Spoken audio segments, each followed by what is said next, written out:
Graça e paz a todos. Motivo de grande alegria estar novamente com os irmãos, podendo compartilhar um pouco da palavra de Deus, né? Então, sem mais delongas, convido você a abrir sua Bíblia comigo na primeira carta de Paulo aos Tessalonicenses, 1 Tessalonicenses, capítulo 5. Vamos considerar hoje o versículo 16 ao versículo 18. 1 Tessalonicenses, capítulo 5, versículo 16 ao versículo 18. Diz o seguinte: alegrem-se sempre, orem continuamente, deem graças em todas as circunstâncias, pois esta é a vontade de Deus para vocês em Cristo Jesus. Vamos orar mais uma vez. Senhor, nosso Deus, nosso Pai, obrigado, Senhor, por mais essa oportunidade que temos de ouvir a Tua palavra, de ouvir a Tua voz.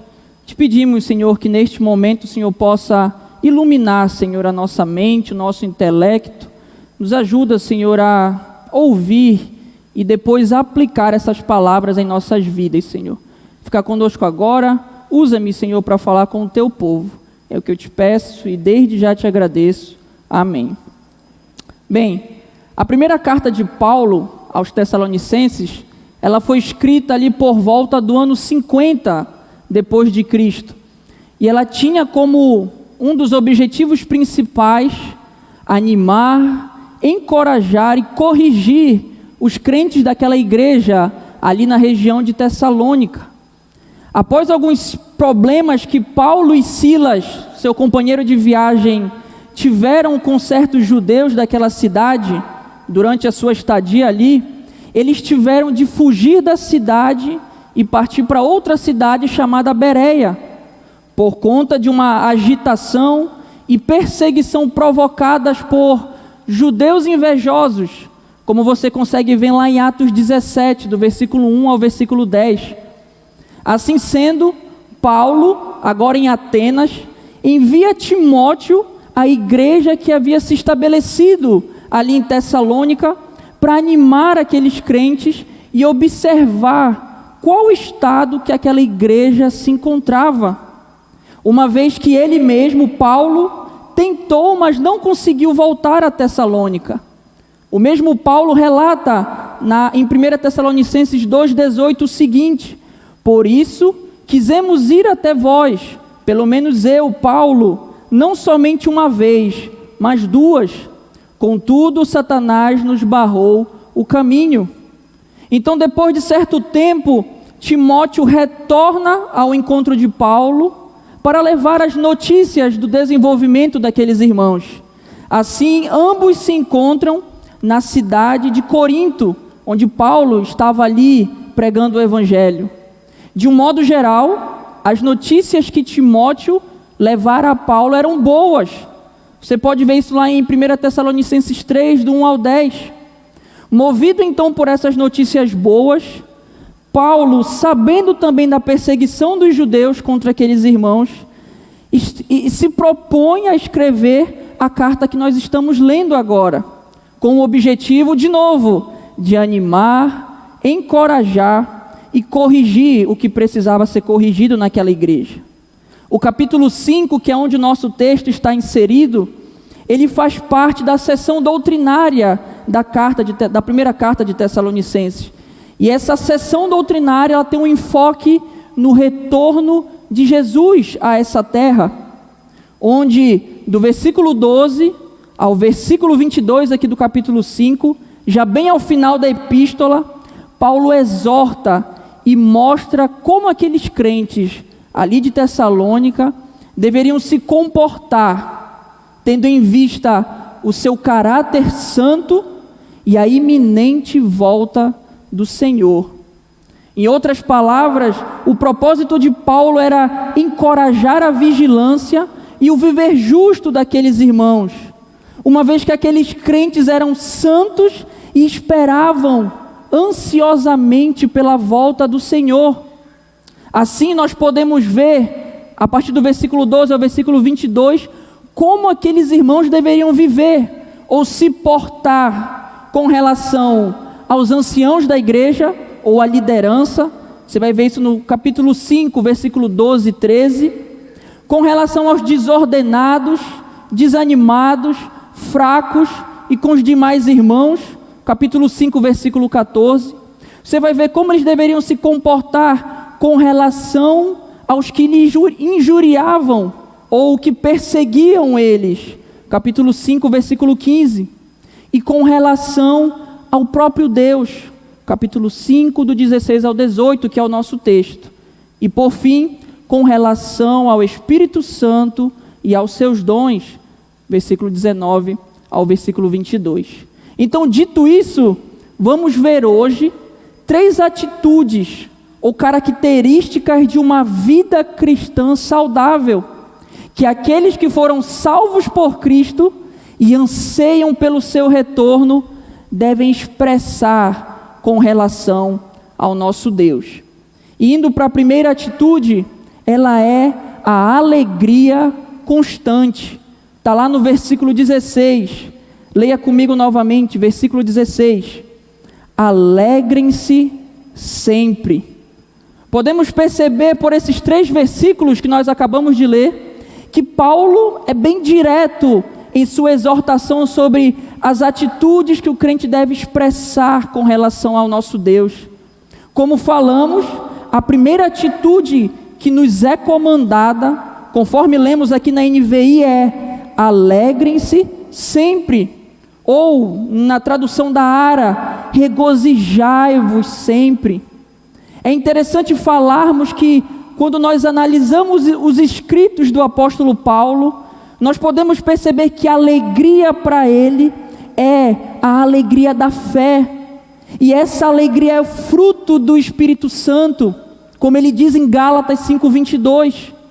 Ou seja, a alegria que os crentes em Jesus Cristo devem sentir não é circunstancial ou momentânea, mas como está diretamente relacionada ao dom da fé que nós recebemos de Deus e é produzida pelo Espírito Santo em nós, essa alegria é incondicional e contínua. Podemos ir além e dizer que a verdadeira alegria não é apenas a presença de coisas boas, nem tampouco a ausência de coisas ruins. A nossa alegria é uma pessoa. A nossa alegria é o próprio Jesus Cristo, nosso Senhor e Salvador, e que é a fonte da verdadeira alegria. Mas o que é ser alegre? Ser alegre não é andar com um sorriso de orelha a orelha. Ser alegre está relacionado ao contentamento em Cristo, em saber que, apesar da situação estar boa ou estar ruim, você se sente feliz, porque você tem o Senhor ao seu lado. 2 grandes verdades nós conseguimos destacar aqui nesse primeiro versículo. A primeira dessas grandes verdades é que a alegria, ela é um mandamento, ou é uma ordem. Uma vida cristã saudável, ela tem como marca a alegria pelas bênçãos recebidas, como diz aquele louvor. Bênçãos essas que não se referem a bens ou qualquer outro tipo de coisa material, mas sim a principal bênção que todo homem pode receber, a salvação em Jesus. Não temos a opção de sermos uma pessoa triste. Não ser uma pessoa alegre é uma desobediência explícita contra um comando bíblico. De novo, a alegria é uma marca daquele que foi salvo. Como não ser alegre quando o próprio evangelho que nós proclamamos é boa nova de grande alegria? A segunda verdade também desse versículo é que a alegria é incondicional, já que o crente não é poupado das adversidades da vida, e uma vez que a ordem, como nós acabamos de ver, é para esse crente sempre se alegrar, nós entendemos que a alegria do crente é ultra circunstancial, ou seja, ela não depende das circunstâncias. Está alegre quando tudo está correndo bem, quando tudo está dando certo, é muito fácil. Até um ateu consegue fazer isso. Mas experimentar uma alegria constante, uma alegria quando tudo está dando errado, uma alegria quando a situação é completamente desfavorável, somente um cristão consegue. Porque, novamente, a fonte e o motivo da sua alegria não está em circunstâncias variáveis, em possibilidades, não, mas está no Deus eterno, que não muda como sombras inconstantes, como diz Tiago. Lembremos do contexto daqueles crentes que nós estamos vendo. Eles estavam sendo perseguidos por judeus, e mesmo assim, independentemente de todo aquele problema, a ordem que fica, a ordem que Paulo deixa para eles é: sejam alegres. Nós podemos ilustrar essa verdade pegando a vida do próprio apóstolo Paulo. Anos após escrever essa carta aqui aos Tessalonicenses, Paulo, estando preso, estando na prisão, escreve uma carta que ficou conhecida por muitos como a Carta da Alegria, endereçado ali aos Filipenses, onde ele diz: alegrai-vos sempre no Senhor. Outra vez digo, alegrai-vos. Filipenses 4:4. Que alegria maravilhosa é aquela que Deus produz no coração dos seus filhos. Diante disso fica o questionamento para nós: será que nós temos sido verdadeiramente alegres? Ou será que a nossa alegria que nós sentimos, ela é variável, momentânea, tem se baseado em circunstâncias dessa vida? Será que ficamos à mercê do que a vida pode nos apresentar? Ou a nossa alegria está firmada, fundamentada no próprio Senhor?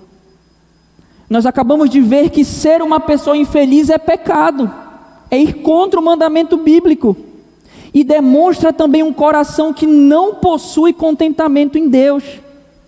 Diferente do que alguns podem pensar, não ser uma pessoa alegre ou que busca alegria em Deus é caminhar na direção contrária a um caminho de santidade, a um caminho de santificação.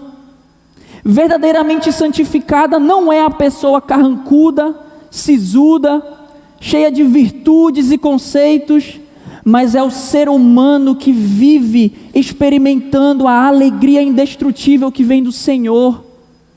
Como experimentar então essa alegria? Você pode se perguntar. Primeiramente, você precisa ser salvo.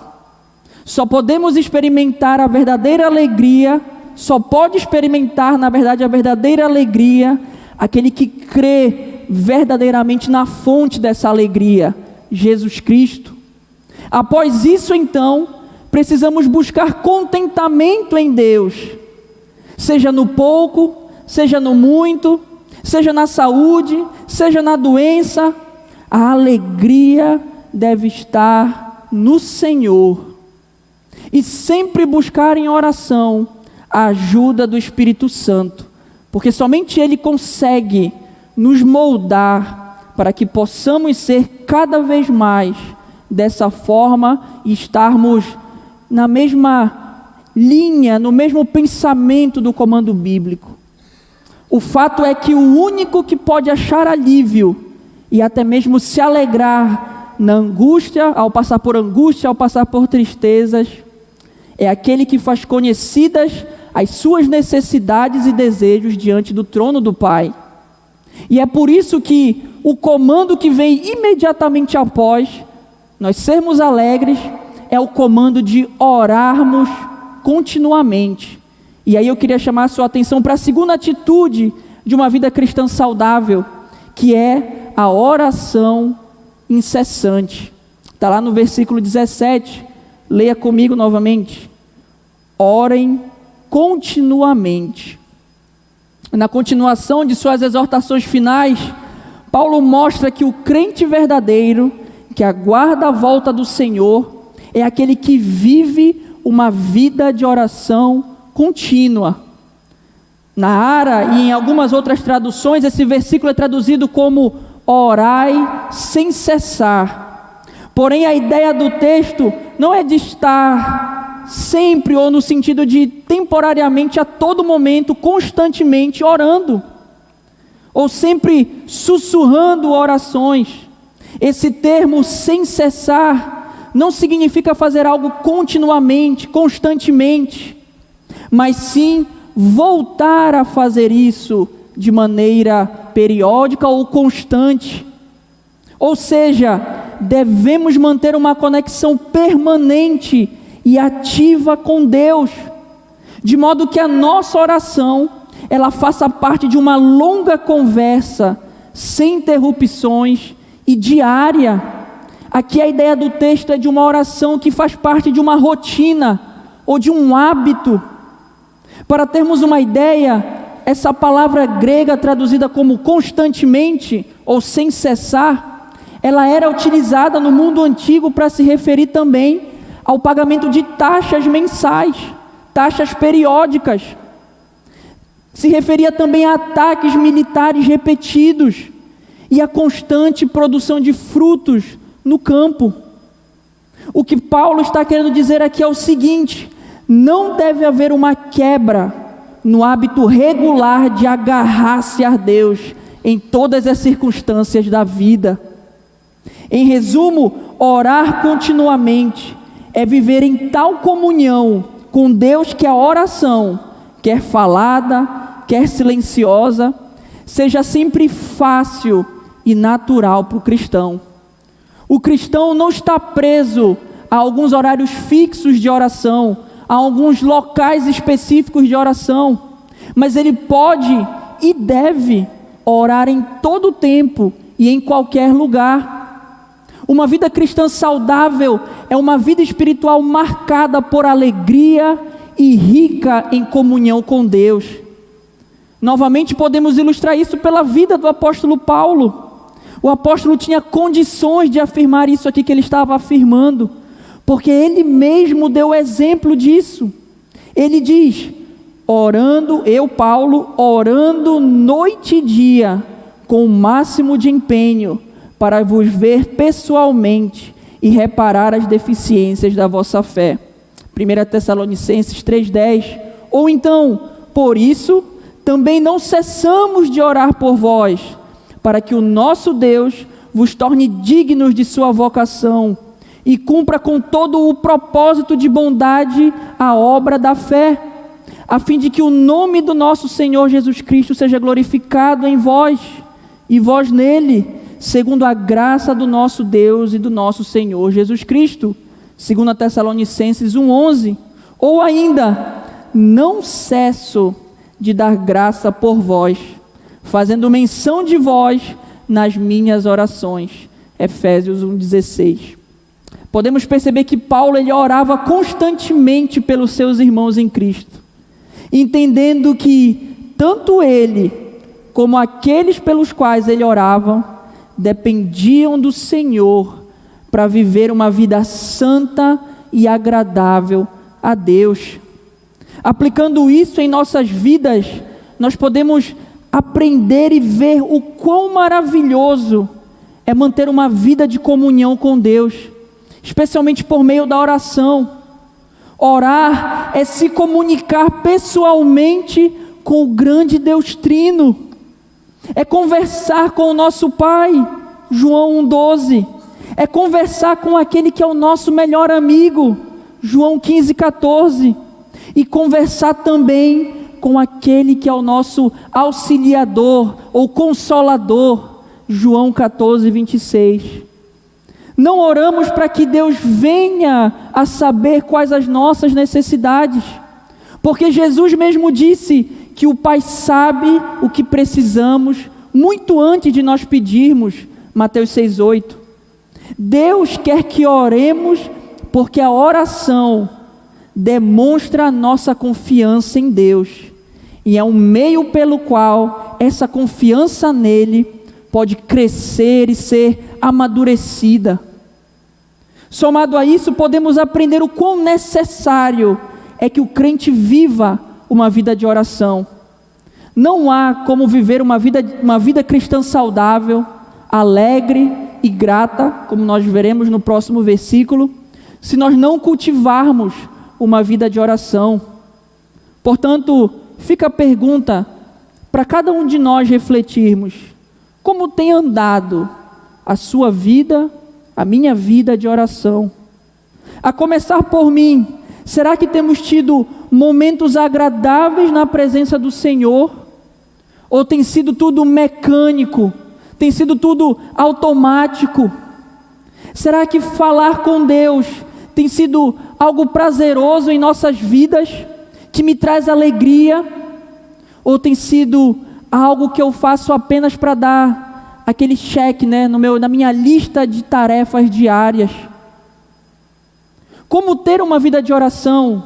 Pode surgir a dúvida. Um antigo pastor meu falava que se nós quisermos ter uma vida de oração, nós precisamos orar. Ore pela sua família, ore pelos seus amigos, ore pelos seus irmãos, ore pela sua liderança, ore pela sua escola, faculdade, trabalho. O que não falta para o crente é motivo para orar. Se você tem dificuldade com o tempo, tente definir no seu alarme. Coloque ali no alarme do seu celular, por exemplo, alguns horários específicos para orar por motivos específicos e por pessoas específicas. Se você frequenta um de nossos metanoias, como foi falado agora há pouco, um de nossos pequenos grupos, eu aconselho a você frequentar um. Aproveite para orar pelos pedidos que são feitos ali semanalmente. Diga que vai orar por aquela pessoa, mas realmente ore por ela. Se você não sabe como orar, fale com Deus da maneira que você conseguir e peça ajuda dele nisso tudo. Se você crê verdadeiramente em Jesus, saiba que o seu Pai Celestial, seu Pai que habita nos céus, quer ter comunhão com você. E que você possa, assim como eu, que nós possamos querer isso também, querer ter comunhão com o nosso Senhor. A terceira atitude é a gratidão incondicional, lá no versículo 18. Leia comigo novamente. Deem graças em todas as circunstâncias, pois esta é a vontade de Deus para vocês em Cristo Jesus. Encerrando o trio de exortações sobre as atitudes que o crente que anseia pela volta de Cristo deveria expressar no seu relacionamento com Deus, Paulo aborda também a atitude da gratidão. Na tradução da ARA, nós lemos que que nós devemos dar graças ou sermos gratos em tudo. A NVI, que é a que eu estou utilizando, entretanto, ela já deixa a ideia do versículo mais clara, mostrando que esse em tudo significa em todas as circunstâncias. E isso inclui literalmente todas as circunstâncias da nossa vida, sejam elas boas ou ruins, favoráveis ou contrárias. De novo, aqueles irmãos que estavam recebendo a carta, eles estavam passando por situações completamente desfavoráveis, mas assim como diante daquela situação, eles deveriam se manter alegres em Cristo, com uma vida de oração, eles precisavam se manter também gratos a Deus em todas as circunstâncias. Dar graças a Deus deve ser uma emoção natural para o crente, uma emoção natural para o cristão que vive uma vida saudável espiritualmente falando com o Senhor. Se o ensinamento de Romanos 8:28 é verdadeiro, e é mesmo, então devemos poder dar graças em todos os momentos da nossa vida, em todas as circunstâncias, porque como Paulo diz lá em Romanos 8:28, tudo coopera para o bem daqueles que amam a Deus. E esse bem é a nossa santificação. Todas as coisas cooperam para sermos mais santos. Resumindo, devemos ser gratos a Deus incondicionalmente, Porque não importa o que aconteça, Deus está nos moldando para sermos cada vez mais parecidos com Jesus, o nosso mestre. O versículo continua falando o porquê de sermos gratos em todas as circunstâncias.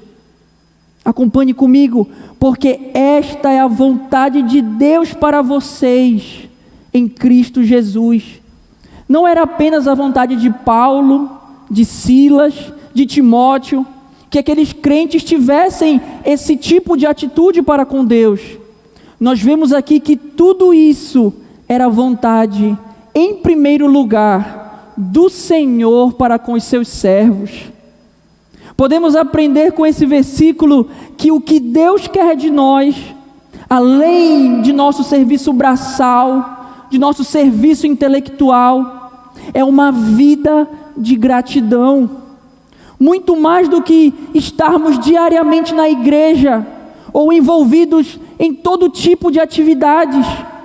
Deus quer que sejamos gratos por aquilo que Ele fez em nós e continua fazendo. A começar por mim, quantas vezes não estamos na casa do Senhor ou estamos servindo a Ele em alguma obra e nos pegamos murmurando por algo, ou quando alguma coisa ruim acontece em nossas vidas, a gente começa a duvidar do caráter de Deus. Meus irmãos, não devemos servir ao Senhor como se Ele precisasse do nosso serviço, porque Ele não precisa, mas nós devemos servir porque somos gratos pela misericórdia que Ele teve por nossas vidas. Estávamos condenados ao inferno e o Senhor teve compaixão de nós. Naturalmente somos indignos de estar aqui, indignos de servir a Ele, mas mesmo assim, Jesus morreu por todo aquele que nele crê. Como não ser grato por tudo isso? Você que me escuta e que ainda não tomou uma decisão por Cristo, cuidado. Você está caminhando diretamente para o inferno. E a sua única saída é se arrepender dos seus pecados, se arrepender daquilo que não agrada a Deus e se lançar aos pés de Jesus Cristo. Ter fé que Ele é o único que pode lhe salvar. A vontade de Deus, como claramente manifestada por meio da obra redentora e da revelação de Jesus Cristo, é exatamente isso: que os crentes devem se alegrar sempre, orar continuamente e dar graças em todas as circunstâncias. Já caminhando para a conclusão, nós podemos resumir o que foi dito aqui hoje, afirmando o seguinte: uma vida cristã saudável é demonstrada em um relacionamento com Deus, onde esse relacionamento é marcado por uma alegria constante, por uma vida de oração incessante e por gratidão incondicional. Vou repetir: uma vida cristã saudável é demonstrada em um relacionamento com Deus, onde esse relacionamento é marcado por uma alegria constante, por uma vida de oração incessante e por gratidão incondicional. Que Deus nos ajude a vivermos uma vida cristã saudável e agradável a Ele, e que nunca falte a comunhão com o Senhor em nossas vidas. Em nome de Jesus, amém. Oremos mais uma vez ao nosso Deus. Senhor, nosso Deus, nosso Pai, muito obrigado, Senhor, pela Tua palavra, Pai, que foi exposta diante de nós essa noite, Senhor. Muito obrigado porque Tu nos tiraste, Senhor, da ignorância e Tu nos deste conhecimento, Senhor. Nos ajuda, Senhor, aplica essa palavra em nossas vidas, Senhor. Nos ajuda a sentirmos, a possuirmos a alegria verdadeira que há em Ti. Nos ajuda a vivermos uma vida de oração, Senhor, contigo. E nos ajuda a sermos gratos em todas as circunstâncias, Senhor. Que apesar de mim, que a Tua palavra fale ao coração daqueles que ouviram nessa noite, ó Pai. e que muito mais do que ouvintes, que possamos ser praticantes da Tua palavra. Fica conosco, Senhor. É o que nós te pedimos e desde já te agradecemos. Amém.